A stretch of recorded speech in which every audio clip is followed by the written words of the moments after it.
KPK mengungkap Immanuel Ebenezer memeras para pekerja dalam proses pengurusan sertifikasi keselamatan dan kesehatan kerja atau K3. Noel dan para tersangka di Kemenaker menaikkan tarif sertifikasi K3 yang seharusnya hanya Rp275.000 menjadi Rp6 juta. Markup atau penggelembungan ini naik berkali-kali lipat menjadi sekitar 2.082%.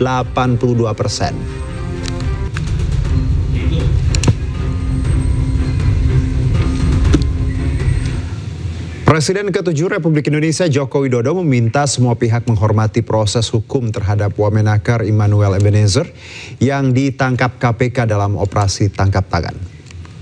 Saya sangat mengapresiasi kerja baik dari KPK dan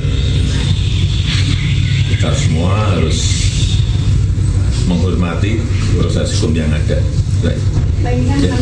Ya, ikuti proses hukum yang ada. Ya.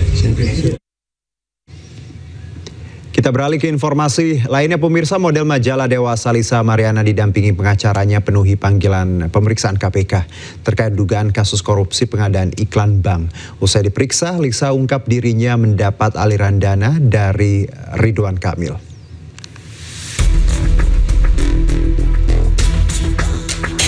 Selebgram Lisa Mariana telah usai diperiksa KPK sebagai saksi dalam kasus dugaan korupsi pengadaan iklan bank yang melibatkan Ridwan Kamil, Gubernur Jawa Barat periode 2018 hingga 2023.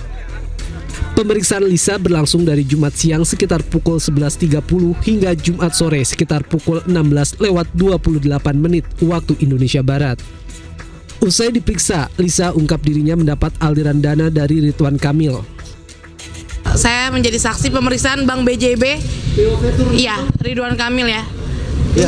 Ridwan Kamil. Aliran dana aja. Ya. Saya nggak hitung sih ya. Tapi sekitar 2 jam saya di dalam. Iya kan buat anak saya. Benar. Berapa banyak dan berapa? Ya saya tidak bisa sebut nominalnya ya.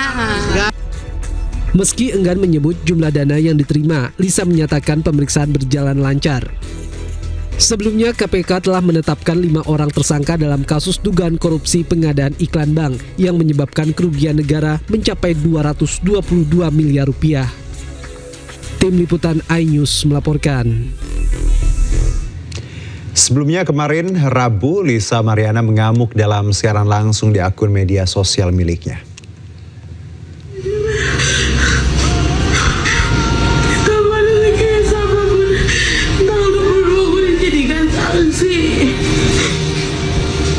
Usai Barreskrim Polri mengumumkan hasil tes DNA anaknya tidak cocok dengan Ridwan Kamil, sambil menangis Lisa Mariana mengamuk ungkap kekecewaannya. Lisa menduga ada rekayasa dalam proses pemeriksaan DNA. Selain itu, Lisa berjanji akan membongkar kasus korupsi proyek pengadaan iklan di salah satu bank yang menyeret nama Ridwan Kamil, mantan orang nomor 1 di Jawa Barat.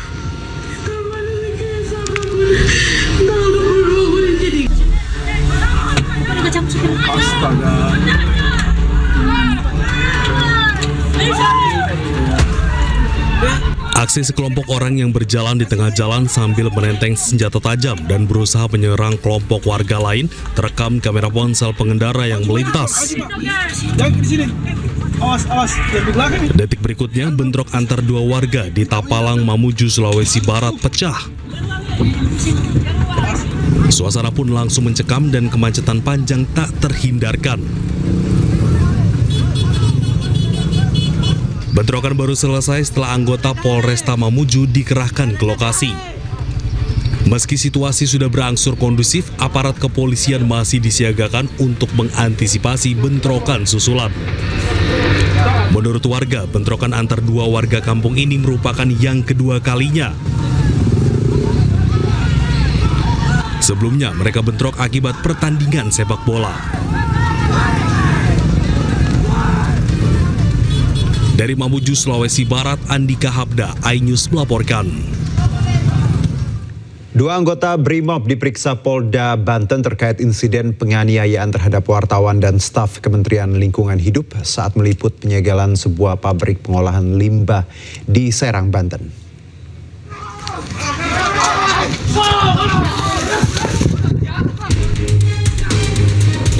Polres Serang menangkap 2 orang tersangka pelaku pengeroyokan terhadap sejumlah wartawan dan staf Kementerian Lingkungan Hidup di Kabupaten Serang, Banten. 2 terduga pelaku adalah petugas keamanan PT Genesis Regeneration Smelting. Pengeroyokan dilakukan oleh sejumlah kelompok diduga security pabrik, ormas, dan oknum BRIMOB. Menurut keterangan petugas kepolisian, polisi telah mengantongi nama-nama pelaku. Selain menangkap 2 pelaku, polisi masih melakukan pengejaran terhadap pelaku lainnya. Pengeroyokan terjadi karena adanya penyegelan perusahaan yang bergerak di bidang pengolahan limbah B3 import oleh Kementerian Lingkungan Hidup. Perusahaan ini diduga tidak mengantongi izin dan berdampak buruk terhadap lingkungan. Sebelum pengeroyokan terjadi, petugas keamanan diduga anggota BRIMOB sempat ditegur oleh pejabat Kementerian Lingkungan Hidup karena berusaha menghalangi tugas wartawan. Namun setelah penyegelan usai, ormas dan oknum anggota BRIMOB tersebut balik mengeroyok wartawan dan humas kementerian. Tim Liputan iNews melaporkan. Rapat Pansus Hak Angket DPRD Pati kembali digelar dengan pemanggilan mantan Kepala Badan Pengelola Keuangan dan Aset Daerah Pati. Terungkap kenaikan PBB P2 hingga 250% dilakukan tanpa kajian dan rapat pertama berlangsung di rumah pribadi Bupati Pati Sudewo. Warahmatullahi wabarakatuh. Salam yang hadir yang bisa mengikuti secara langsung di kantor. Rapat Pansus Hak Angket DPRD Pati menghadirkan mantan Kepala Badan Pengelola Keuangan dan Aset Daerah atau BPKAD Pati, Sukardi. Dalam rapat, tim Pansus mencecar Sukardi sejumlah pertanyaan terkait dasar kenaikan PBB P2 di Kabupaten Pati. Sukardi pun menjelaskan pada 23 Maret 2025, dirinya hanya hadir karena diundang tanpa tahu siapa pengundang resmi. Ia juga membenarkan rapat pertama kenaikan PBB tersebut digelar di rumah pribadi Bupati Sudewo, tanpa kehadiran sekretaris daerah dan asisten bupati. Di Pansus itu adanya tidak adanya surat itu pelibatan dari Sekda kemudian. Iya, itu gimana Pak tanggapannya Pak? Saya kan diundang. Terima kasih. Sementara itu, salah satu anggota tim Pansus Hak Angket menilai rapat kenaikan PBB di rumah pribadi Bupati Sudewo cacat hukum. Itu kan rapat dadakan ya Mas ya. Secara hukum sih memang tidak sah, tapi itu memang harus dilakukan. Menurut dari hasil rapat? Tadi ditemukan dari BPKAD yang lama belum ada kajian terkait kenaikan PBB. Berarti kenaikan PBB tanpa kajian Mbak ya? Belum ada kajian.